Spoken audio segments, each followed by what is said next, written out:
بسم اللہ الرحمن الرحیم۔ سورۃ بقرہ میں رکوع نمبر 16 میں اللہ تعالیٰ ارشاد فرماتے ہیں، اے محبوب کیا تم نے نہ دیکھا بنی اسرائیل کے ایک گروہ کو جو موسیٰ کے بعد ہوا، جب اپنے ایک پیغمبر سے بولے ہمارے لیے کھڑا کر دو ایک بادشاہ کہ ہم خدا کی راہ میں لڑیں۔ یہ اس وقت کی بات ہے جب حضرت موسیٰ علیہ السلام کے بعد بنی اسرائیل کی حالت بہت خراب ہوئی۔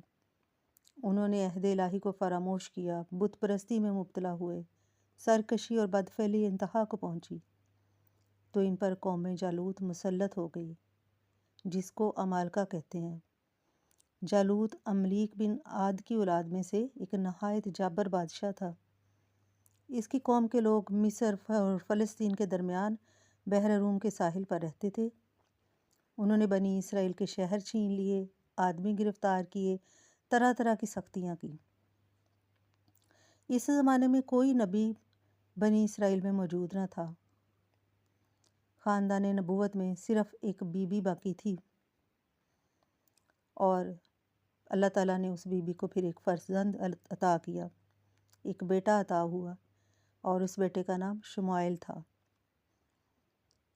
اور جب وہ بڑے ہوئے تو انہیں توریت کا علم حاصل کرنے کے لیے بیت المقدس میں ایک بزرگ کے پاس، ایک سن رسیدہ شخص کے پاس جو کہ عالم تھے، ان کے پاس بٹھایا گیا۔ وہ آپ کے ساتھ کمال شفقت کرتے، آپ کو فرزند کہتے۔ جب آپ جوان ہوئے تو ایک شب آپ اس عالم کے قریب آرام فرما رہے تھے، حضرت جبرائیل علیہ السلام نے اسی عالم میں یا شمائل کہہ کر پکارا۔ آپ عالم کے پاس گئے اور فرمایا، آپ نے مجھے پکارا ہے۔ عالم نے اس خیال سے کہ انکار کرنے سے کہیں آپ ڈر نہ جائیں کہ آواز کہاں سے آئی ہے، کہہ دیا کہ فرزند بیٹے تم سو جاؤ۔ پھر دوبارہ حضرت جبرائیل علیہ السلام نے پکارا اور حضرت شموئیل علیہ السلام کے پاس گئے۔ حضرت شموئیل علیہ السلام عالم کے پاس گئے۔ عالم نے کہا، اے فرزند اب اگر میں تمہیں پکاروں تو تم جواب نہ دینا۔ تیسری مرتبہ جب حضرت جبرائیل علیہ السلام ظاہر ہوئے تو انہوں نے بشارت دی کہ اللہ تعالیٰ نے آپ کو نبوت کا منصب عطا کیا ہے، اور آپ اپنی قوم کی طرف جائیے اور اپنے رب کے احکام پہچانیے اور ان کو لوگوں تک پہنچائیے۔ جب آپ قوم کی طرف تشریف لائے تو انہوں نے تکذیب کی، انسلٹ کی، اور کہا کہ آپ اتنی جلدی نبی بن گئے، اچھا اگر آپ نبی ہیں تو ہمارے لیے ایک بادشاہ قائم کیجیے، کہ قوم جالوت نے ہماری قوم کے لوگوں کو گرفتار کیا، انہیں وطن سے نکالا، قتل کیا، اور بہت ہماری حالت بری کی۔ جب حالت یہاں تک پہنچ چکی تو اب ہم کیوں نہ جہاد کریں، آپ ہمارے لیے ایک بادشاہ مقرر کریں۔ تب ان اللہ کے نبی نے اللہ تعالیٰ سے دعا کی اور درخواست فرمائی، تو اللہ تعالیٰ نے وہ دعا اور درخواست قبول فرمائی اور ان کے لیے ایک بادشاہ مقرر کیا اور جہاد فرض فرمایا۔ طالوت بنیامین علیہ السلام بن حضرت یعقوب علیہ السلام کی اولاد سے ہیں۔ آپ کا نام طول قامت ہونے کی وجہ سے طالوت ہے، ورنہ توریت میں سون نام سے پکارا گیا ہے۔ حضرت شموئیل علیہ السلام کو اللہ تعالیٰ کی طرف سے ایک عصا ملا اور بتایا گیا تھا کہ جو شخص تمہاری قوم کا بادشاہ ہوگا اس کا قد عصا کے برابر لمبا ہوگا۔ آپ نے اس عصا سے طالوت کا قد ناپا اور فرمایا کہ تم کو حکم الہی سے اسرائیل کا بادشاہ مقرر کرتا ہوں، اور بنی اسرائیل سے فرمایا کہ اللہ تعالیٰ نے طالوت کو تمہارا بادشاہ بنا کر بھیجا ہے۔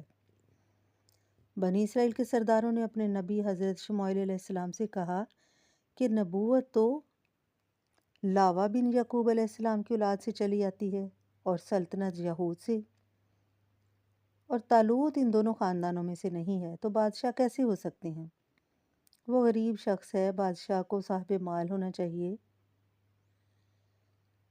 یعنی سلطنت ورثہ نہیں، کسی نسل خاندان کے ساتھ خاص ہونی چاہیے۔ اس میں شیعہ کا رد ہے جس کا اعتقاد یہ ہے کہ امامت وراثت ہے، یعنی نسل و دولت پر سلطنت کا استحقاق نہیں، علم و قوت سلطنت کے لیے سب سے زیادہ ضروری ہے۔ اور طالوت اس زمانے میں تمام بنی اسرائیل میں زیادہ صاحب علم تھے اور سب سے جسیم اور توانا تھے۔ اس میں وراثت کا بھی کچھ دخل نہیں۔ اللہ جسے چاہے غنی کرے اور جسے چاہے مال کی وسعت عطا فرمائے اور جسے چاہے طاقت کی وسعت عطا فرمائے۔ اللہ تعالیٰ نے انہیں سلطنت کے لیے مقرر فرمایا۔ تو لوگوں نے کہا کہ اس کی نشانی کیا ہے؟ ان کے پاس ایک تابوت تھا جو کہ جالوت کی قوم لے چکی تھی، اور یہ تابوت شمشاد کی لکڑی سے بنا ہوا تھا، جس کا طول 3 ہاتھ کا تھا، یعنی لمبا 3 ہاتھ۔ 3 ہاتھ، ایک ہاتھ جو ہے وہ گز سے بھی تھوڑا سا بڑا ہوتا ہے، یہ 1 گز جتنا، تو اس طرح 3 ہاتھ کا تھا۔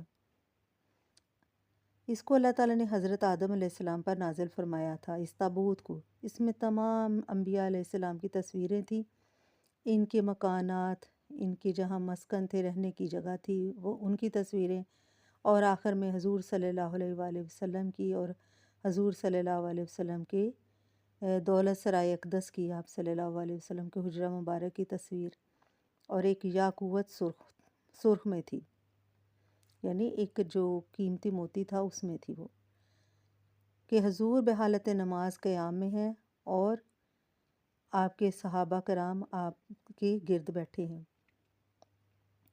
یہ صندوق ورثہ در ورثہ منتقل ہوتا رہا اور حضرت موسیٰ علیہ السلام تک پہنچا۔ آپ اس میں توریت بھی رکھتے تھے اور اپنا مخصوص سامان بھی رکھتے تھے۔ چنانچہ اس تابوت میں کچھ توریت کے ٹکڑے بھی تھے، اور حضرت موسیٰ علیہ السلام کا عصا اور آپ کے کپڑے اور آپ کے نالین شریفین اور حضرت ہارون علیہ السلام کا امامہ اور ان کے عصا اور تھوڑا سا کچھ سامان جو کہ بنی اسرائیل کا تھا۔ حضرت موسیٰ علیہ السلام جنگ کے موقع پر بھی صندوق کو آگے رکھتے تھے، اس سے بنی اسرائیل کے دلوں کو تسکین رہتی تھی۔ آپ کے بعد یہ تابوت بنی اسرائیل میں ورثہ در ورثہ چلتا رہا، جب انہیں کوئی مشکل پیش ہوتی اس تابوت کو سامنے رکھ کر دعائیں کرتے اور کامیاب ہوتے۔ تو سب کی نظر میں اس تابوت کی بہت بڑی برکت تھی۔ جب بنی اسرائیل کی حالت خراب ہوئی اور ان کی بدعملی بڑھ گئی تو اللہ تعالیٰ نے ان پر عمالقہ کو مسلط کیا، یعنی جالوت کو، تو وہ ان سے تابوت چھین کر لے گئے اور اس کو نجس اور گندے مقامات پر رکھا اور اس کی بے حرمتی کی، اور ان گستاخیوں کی وجہ سے وہ طرح طرح کے امراض میں بھی مبتلا ہو گئے۔ ان کی 5 بستیاں بھی تباہ ہوئیں۔ انہیں یقین ہوا کہ تابوت کی ہم نے اہانت کی ہے، اس کی قدر نہیں کی، اس کی عزت افزائی نہیں کی، تو ان پر بربادی نازل ہو رہی ہے۔ تو انہوں نے تابوت ایک بیل گاڑی پر رکھ کر بیلوں کو چھوڑ دیا، اور فرشتے اس بیل گاڑی کو لے کر بنی اسرائیل کے سامنے تالوت کے ساتھ آ گئے، اور اس تابوت کا آنا بنی اسرائیل کے لیے بہت زیادہ خوش آئندہ بات تھی۔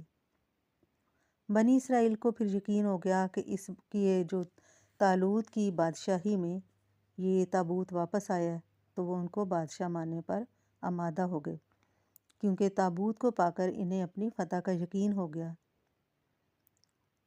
حضرت داؤد علیہ السلام بھی ان ہزاروں نوجوانوں میں تھے۔ جب انہیں اپنی فتح کا یقین ہو گیا تو طالوت نے بنی اسرائیل میں سے 70 جوان منتخب کیے، جن میں حضرت داؤد علیہ السلام بھی تھے۔ حضرت داؤد علیہ السلام کے والد عیسیٰ بھی طالوت کے لشکر میں تھے۔ سخت گرمی کا موسم تھا۔ لشکر نے طالوت سے شکایت کی کہ پانی کے طلبگار ہیں، لیکن اللہ تعالیٰ کی طرف سے حکم تھا اور امتحان تھا یہ کہ گرمی کی شدت کے وقت جو اللہ تعالیٰ کی اطاعت پر قائم رہے گا آئندہ بھی مستقل قائم رہے گا اور سختیوں کا مقابلہ کر سکے گا، اس لیے پانی بہت کم پینا ہے، صرف 1 گھونٹ۔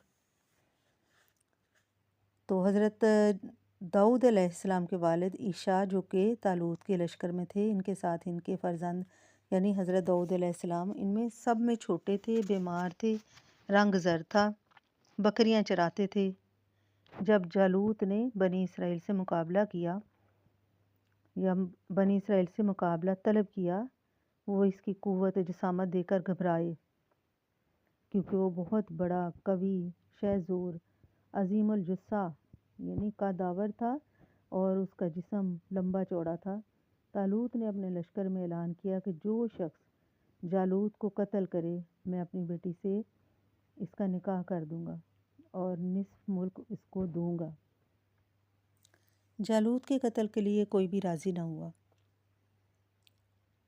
اور طالوت نے اپنے لشکر میں جب اعلان کیا کہ جو بھی جالوت کو قتل کرے گا میں اپنی بیٹی سے اس کا نکاح کروں گا اور آدھی سلطنت بھی اس کو دوں گا، کسی نے جواب نہ دیا۔ تو طالوت نے اپنے نبی حضرت شموئیل علیہ السلام سے عرض کیا کہ بارگاہ الہی میں دعا کریں۔ آپ نے دعا کی تو بتایا گیا کہ حضرت داؤد علیہ السلام جالوت کو قتل کریں گے۔